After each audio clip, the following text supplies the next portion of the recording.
Ladies and gentlemen, D K Shivakumar ಚೆನ್ನಾಗಿ chess ಆಡ್ತಾರೆ, ಒಳ್ಳೆ ಚೆಸ್ ಪ್ಲೇಯರ್ ಅವರು. ಆದರೆ ಸಿದ್ದರಾಮಯ್ಯ ಅಂತ ಬಂದಾಗ ಅವರು ಒಳ್ಳೆ ಒಂಥರ ಕುಸ್ತಿ ಪಟುತ್ತರ, ಫುಟ್ಬಾಲ್ ಪ್ಲೇಯರ್. ಅವರು ಎಷ್ಟೇ ಬುದ್ಧಿವಂತಿಕೆಯಿಂದ ಒಂದೊಂದೇ ಕಾಯಿಗಳನ್ನು ಒಂದೊಂದೇ ನಡೆಯನ್ನು ನಿರ್ಧರಿಸಿದ್ರು ಕೂಡ ಡಿ ಕೆ ಶಿವಕುಮಾರ್ ಸಿದ್ದರಾಮಯ್ಯನವರ ಕುಸ್ತಿ ಪಟ್ಟಿನ ಮುಂದೆ ಎಲ್ಲವೂ ತಲೆ ಕೆಳಗಾಗ್ತಾ ಇದೆ. ಫೈನಲಿ ಡಿ ಕೆ ಶಿವಕುಮಾರ್ ಈಗ ಸಿದ್ದರಾಮಯ್ಯನವರು ಹೆಣೆದಿರುವಂಥ ಚಕ್ರವ್ಯೂಹದಲ್ಲಿ ಸಿಲುಕಿ ಹಾಕಿಕೊಂಡಿದ್ದಾರೆ, ಒಳಗೆ ಹೋಗಿದ್ದಾರೆ. ಹೊರಗಡೆ ಬರೋದು ಹೇಗೆ ಅಂತ ಅವ್ರಿಗೆ ಗೊತ್ತಾಗ್ತಾ ಇಲ್ಲ. ಅಂತಹ ಪಟ್ಟನ್ನು ಸಿದ್ದರಾಮಯ್ಯನವರು ಹಾಕಿದ್ದಾರೆ. ಡಿ ಕೆ ಶಿವಕುಮಾರ್ ಅಂದ್ಕೊಂಡಿದ್ದೇನಾದರೂ ಆಗಬೇಕು ಅಂದರೆ, ಅರ್ಥಾತ್ ಡಿ ಕೆ ಶಿವಕುಮಾರ್ ಮುಖ್ಯಮಂತ್ರಿ ಆಗಬೇಕು ಅಂದರೆ ದೊಡ್ಡ ರಾಜಕೀಯ ಪವಾಡನೆ ನಡೀಬೇಕು ರಾಜಕಾರಣದಲ್ಲಿ. ಅಂತಹ ವಾತಾವರಣವನ್ನು ಸಿದ್ದರಾಮಯ್ಯ ಸೃಷ್ಟಿ ಮಾಡಿದ್ದಾರೆ. ಹಾಗಾದರೆ ಸಿದ್ದರಾಮಯ್ಯ ಸೃಷ್ಟಿ ಮಾಡಿರುವಂತಹ ಆ ಚಕ್ರವ್ಯೂಹ ಯಾವುದು? ಅದನ್ನು ಭೇದಿಸಲಿಕ್ಕೆ ಡಿ ಕೆ ಶಿವಕುಮಾರ್ ಅವರಿಗೆ ಯಾವುದಾದ್ರೂ ದಾರಿಗಳಿವೆಯಾ? ಈ ಬಿಗ್ ಸ್ಟೋರಿಯಲ್ಲಿ ನಾನು ಹೇಳ್ತೀನಿ. ನೆಲ ಜಲ ಭಾಷೆಗಾಗಿ ಪ್ರಾಮಾಣಿಕ ಪತ್ರಿಕೋದ್ಯಮ, ನಾನು ಹೇಮಂತ್.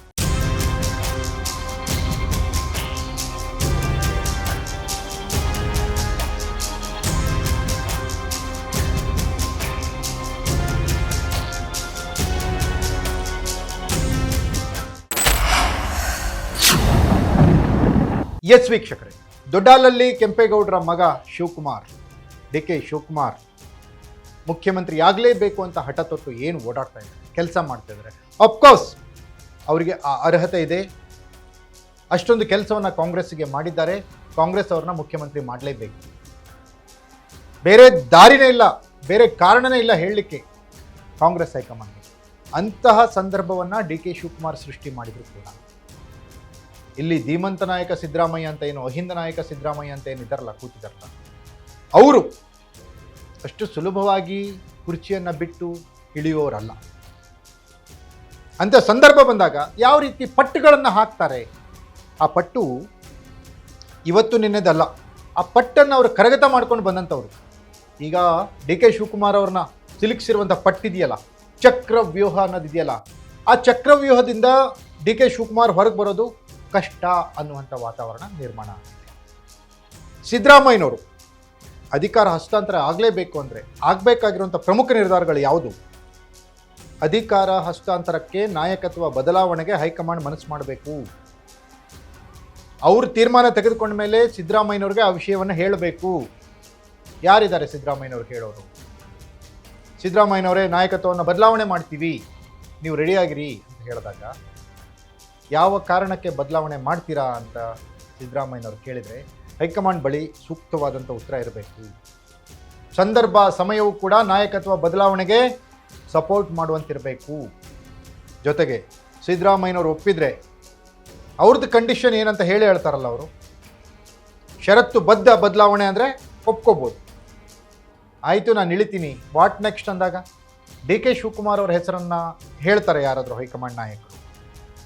ಡಿ ಕೆ ಶಿವಕುಮಾರ್ ಅವರಿಗೆ ಮುಖ್ಯಮಂತ್ರಿ ಪಟ್ಟವನ್ನು ಬಿಟ್ಕೊಡ್ಬೇಕು, ನೀವು ಇಳಿಬೇಕು ನೀವು ಅಂತ ಯಾರಾದರೂ ಹೇಳೋಕ್ಕಾಗತ್ತಾ ಅವರಿಗೆ? ಯಾಕಂದರೆ ಇಲ್ಲಿ ಇರೋದು ಟ್ವಿಸ್ಟ್. ಈ ಚಕ್ರವ್ಯೂಹ ಅನ್ನುವಂಥದ್ದು ಯಾಕೆ ಹೇಳಿದೆ ಅಂದರೆ ಇಲ್ಲಿರೋದು ಯಾವ ಕಾರಣಕ್ಕೆ? ಮತ್ಸದ್ದಿತನ. ಡಿ ಕೆ ಶಿವಕುಮಾರ್, ಸಿದ್ದರಾಮಯ್ಯನವರು. ಜನ ಬೆಂಬಲ, ಡಿ ಕೆ ಶಿವಕುಮಾರ್, ಸಿದ್ದರಾಮಯ್ಯನವರು. ಶಾಸಕರ ಬೆಂಬಲ, ಡಿ ಕೆ ಶಿವಕುಮಾರ್, ಸಿದ್ದರಾಮಯ್ಯನವರು. ಹಾಗೆಯೇ ಮುಂದಿನ ಭವಿಷ್ಯಕ್ಕೆ ಕಾಂಗ್ರೆಸ್ನ ತತ್ವ ಸಿದ್ಧಾಂತ, ಡಿ ಕೆ ಶಿವಕುಮಾರ್, ಸಿದ್ದರಾಮಯ್ಯನವರು. ಯಾವ ವಿಚಾರದಲ್ಲಿ ಸಿದ್ದರಾಮಯ್ಯನವ್ರನ್ನ ಇಳಿಸಿ ಡಿ ಕೆ ಶಿವಕುಮಾರ್ ಅವರನ್ನ ಮುಖ್ಯಮಂತ್ರಿ ಮಾಡಬೇಕು ಅಂತ ಹೈಕಮಾಂಡ್ ಹೇಳುತ್ತೆ ಸಿದ್ದರಾಮಯ್ಯನವರಿಗೆ? ಕಳಂಕರಹಿತ ಆಡಳಿತ ಅಂತ ಸಿದ್ದರಾಮಯ್ಯನವ್ರು ಹೇಳ್ತಾ ಇದ್ದಾರೆ. ಅವ್ರು ಹಿಂದಿರೋರು ಏನೇನು ಮಾಡ್ತಾರೆ ಅದೆಲ್ಲ ಬೇರೆ. ಕಳಂಕರಹಿತ ಆಡಳಿತ ಅಂತ ಏನು ಹೇಳ್ತಾರೆ ಸಿದ್ದರಾಮಯ್ಯನವರು. ಡಿ ಕೆ ಶಿವಕುಮಾರ್ ಅಂತ ಬಂದಾಗ ಭ್ರಷ್ಟಾಚಾರ ರಹಿತ ಆಡಳಿತ ಅಂತ ಏನು ಹೇಳ್ತಾರೆ, ಕಪ್ಪು ಚುಕ್ಕೆ ಇಲ್ಲ ಅಂತ ಏನು ಹೇಳ್ತಾರೆ ಸಿದ್ದರಾಮಯ್ಯನವರು. ಡಿ ಕೆ ಶಿವಕುಮಾರ್ ಅಂತ ವಿಚಾರ ಬಂದಾಗ ಕಾಂಗ್ರೆಸ್ನ ತತ್ವ ಸಿದ್ಧಾಂತ, ಕಾಂಗ್ರೆಸ್ ವೋಟ್ ಬ್ಯಾಂಕ್ ಯಾವುದು? ಅಲ್ಪಸಂಖ್ಯಾತ, ಹಿಂದುಳಿದ, ದಲಿತ. ಅದೇ ಅಗೇನ್ ಅಹಿಂದ. ಬದ್ಧತೆ ಅಂತ ಬಂದಾಗ ಸಿದ್ದರಾಮಯ್ಯನವ್ರಿಗೆ ಮತ್ತು ಡಿ ಕೆ ಶಿವಕುಮಾರ್ ಅವ್ರಿಗೆ ಈ ಅಹಿಂದದ ವಿಚಾರದಲ್ಲಿ ಯಾರು ನಿಲ್ತಾರೆ ಎದುರಿಗೆ? ಯಾವ ವರ್ಗದವರು ಡಿ ಕೆ ಶಿವಕುಮಾರ್ ಮುಖ್ಯಮಂತ್ರಿ ಆಗಬೇಕು ಅಂತ ಹೇಳಿ ಬಯಸ್ತಾ ಇದ್ದಾರೆ? ಸರಿಯಾಗಿ ಒಕ್ಕಲಿಗರೇ ಸಿದ್ದರಾಮಯ್ಯನವರ ಪರವಾಗಿ ಸರಿಯಾಗಿ ನಿಲ್ತಾ ಇಲ್ಲ.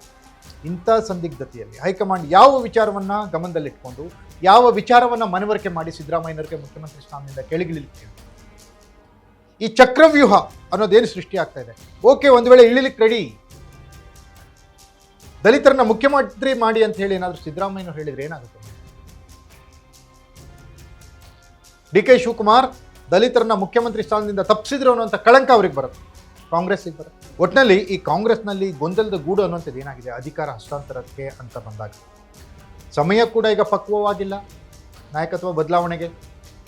5 ರಾಜ್ಯಗಳ ಚುನಾವಣೆ, ತಮಿಳುನಾಡು, ಪುದುಚೇರಿ, ವೆಸ್ಟ್ ಬೆಂಗಾಲ್, ಆಸಾಂ, ಕೇರಳ, 5 ರಾಜ್ಯಗಳ ಚುನಾವಣೆ 2-3 ತಿಂಗಳಲ್ಲಿ ಇಟ್ಕೊಂಡು ಅಹಿಂದ ನಾಯಕನನ್ನ ಮುಖ್ಯಮಂತ್ರಿ ಸ್ಥಾನದಿಂದ ಕೆಳಗಿಳಿಸ್ತಾರ. ಈ ಆಗ್ತಿರೋ ಬೆಳವಣಿಗೆಗಳು ಕರ್ನಾಟಕದಲ್ಲಿ ಕಾಂಗ್ರೆಸ್ ಹಿನ್ನಡೆಯನ್ನು ಮಾತ್ರ ತಂದುಕೊಡಲು ಬಿಟ್ಟರೆ ಕಾಂಗ್ರೆಸ್ಗೆ ಪೂರಕವಾದಂಥ ಯಾವುದೇ ಅಂಶಗಳು ವಾತಾವರಣಗಳು ಇಲ್ಲಿ ಆಗ್ತಾನೆ ಇಲ್ಲ. ಇಷ್ಟೆಲ್ಲ ದೊಡ್ಡ ವ್ಯೂಹದಲ್ಲಿ, ಚಕ್ರವ್ಯೂಹದಲ್ಲಿ ಡಿ ಕೆ ಶಿವಕುಮಾರ್ ತಗಲಾಕೊಂಡಿದ್ದಾರೆ. ಇವರು ಇದನ್ನು ಭೇದಿಸ್ಲಿಕ್ಕಾಗತ್ತಾ?